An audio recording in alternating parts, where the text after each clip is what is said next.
Hola a todos, bienvenidos a Escudriñando las Escrituras. Soy Douglas Alvarenga y en esta ocasión estaremos continuando con la parte número 2 de la lección titulada Los deberes del cristiano. Pero antes de pasar, quisiera pedirles que por favor nos regalen un like y no solamente eso, sino que por favor apoyen nuestro canal suscribiéndose. Así cada vez que haya actualizaciones o contenido nuevo, ustedes serán los primeros en recibirlo. No solamente eso, sino que también apóyenos corriendo la voz para que también otras personas puedan ser beneficiadas por los vídeos y las lecciones que estaremos poniendo en este canal. Así que sin más pérdida de tiempo, entremos en materia. Ok. Como mencionamos en la introducción, vamos a continuar con la parte 2 de la lección Los deberes del cristiano. Como ustedes saben, al obedecer el Evangelio, una persona se convierte en cristiano y pasa a ser un ciudadano del reino de Dios. Pregunta, vamos a hacer una pequeña pausa aquí. ¿Qué es el reino? ¿Qué es el reino? Quiero decirles, hermanos, que la Escritura nos enseña que el reino es la iglesia. Y vamos a ver unos versículos aquí para meditar brevemente en esto. No vamos a elaborar mucho en ello, pero podemos observar nosotros que el reino es la iglesia y que el reino es una realidad. No es algo como lo enseña la doctrina dispensacionalista que va a ser establecido en el futuro, o los premilenaristas también enseñan eso. Parecen trabalenguas esos nombres, dispensacionalista y premilenaristas. Pero bueno, no es como enseñan esas doctrinas falsas que el reino va a ser establecido en el futuro y es algo que aún no está en el presente. Inclusive ellos enseñan que la iglesia es un plan B o una llanta de repuesto porque Jesucristo falló en establecer el reino en el primer siglo y obviamente cuando vuelva la segunda vez, entonces es ahí donde apenas Él va a establecer su reino. Pero más de eso en otra lección. Pero lo que quiero que observemos aquí brevemente es que prácticamente el reino es la iglesia basado en lo que la palabra de Dios nos dice.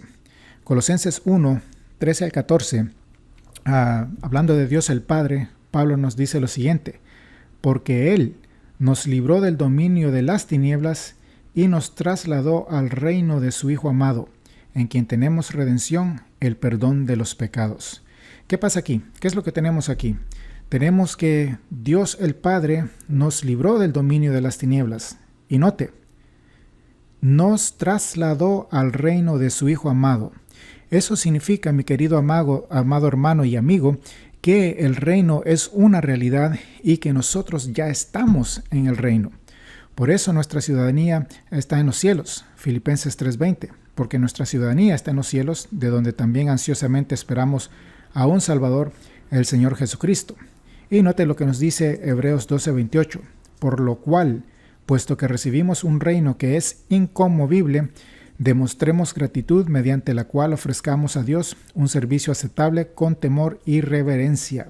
Entonces, recibimos un reino, tiempo pasado, que es inconmovible, o sea, que no tiene fin, que nada le puede pasar, como la profecía de Daniel capítulo 2 y versículo 44, que el reino que iba a durar para siempre, y ese reino es la iglesia, y como nos dice Pablo, Colosenses 1, 13 y 14, ya Dios el Padre ya nos trasladó a ese reino, y por ende ya estamos en ese reino, que es la iglesia.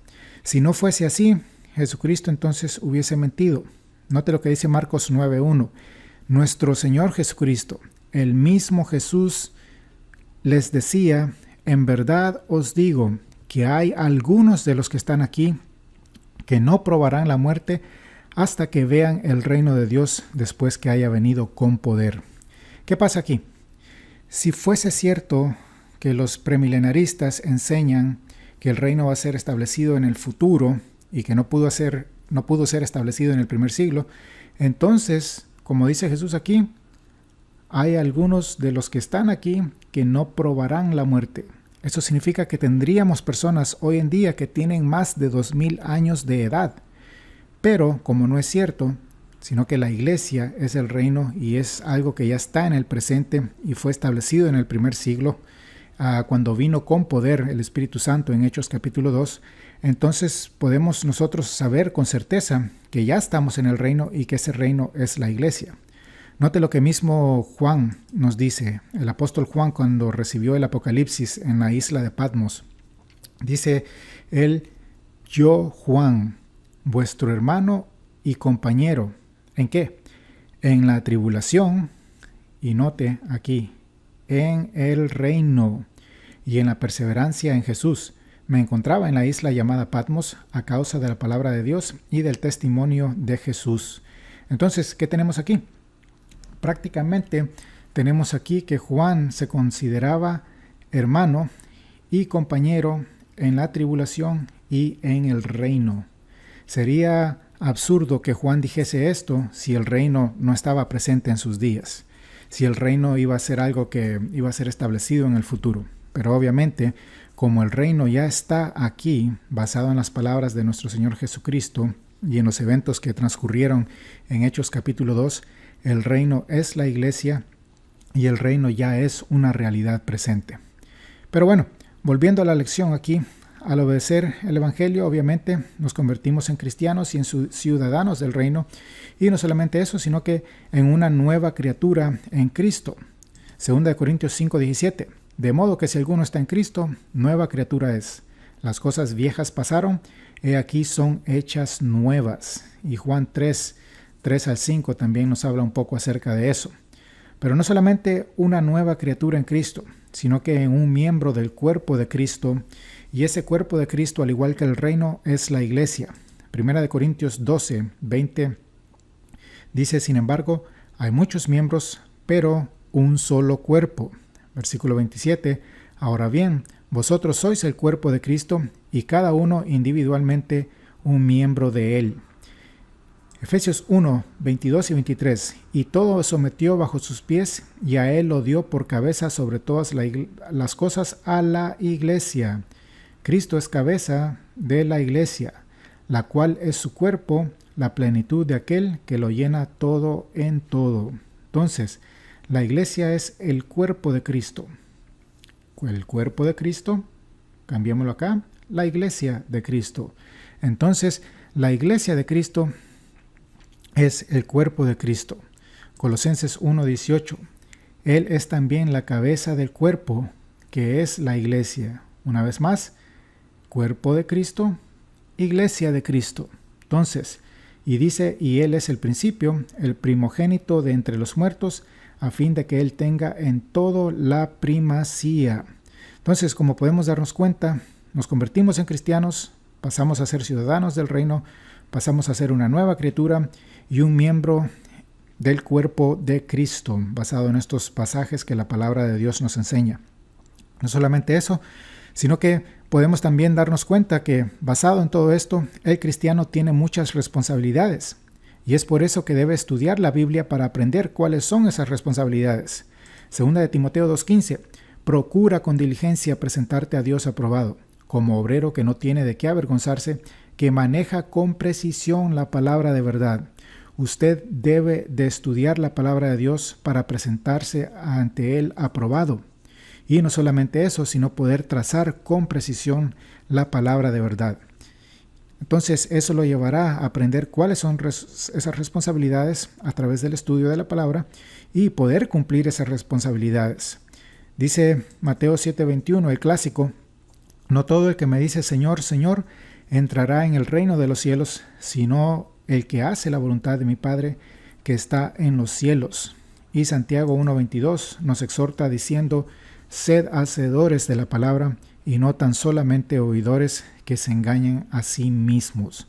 Entonces hay responsabilidades que el cristiano debe cumplir, pero para estudiar la Biblia debe asistir a los servicios y aprender cuáles son esas responsabilidades a través de la comunión con los hermanos. Muy importante congregarnos, Hebreos 10:25 especialmente, no dejando de congregarnos como algunos tienen por costumbre, sino exhortándonos unos a otros y mucho más al ver que el día se acerca. Y Salmos 122, versículo 1, yo me alegré cuando me dijeron, vamos a la casa del Señor. O yo me alegré con los que me decían, a la casa de Jehová iremos, como lo dice la Reina Valera. Pero bueno, debemos estudiar la Biblia, y para estudiar la Biblia obviamente hay que asistir a los servicios.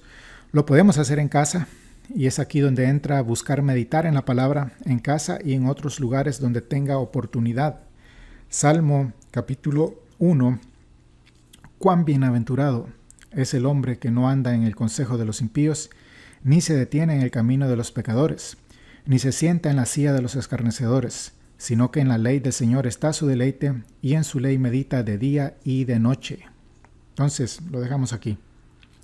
Podemos darnos cuenta que debemos meditar en la palabra de Dios de día y de noche. Y eso lo podemos hacer no solamente en la iglesia, a través de los sermones y las clases bíblicas, sino que en casa también, o en cualquier lugar donde tengamos tiempo, ya sea en el trabajo o en cualquier otra parte que estemos de vacaciones quizás, o visitando a algún familiar, pero podemos estudiar la palabra de Dios, y a través del estudio de la palabra de Dios podemos aprender cuáles son nuestras responsabilidades como cristianos.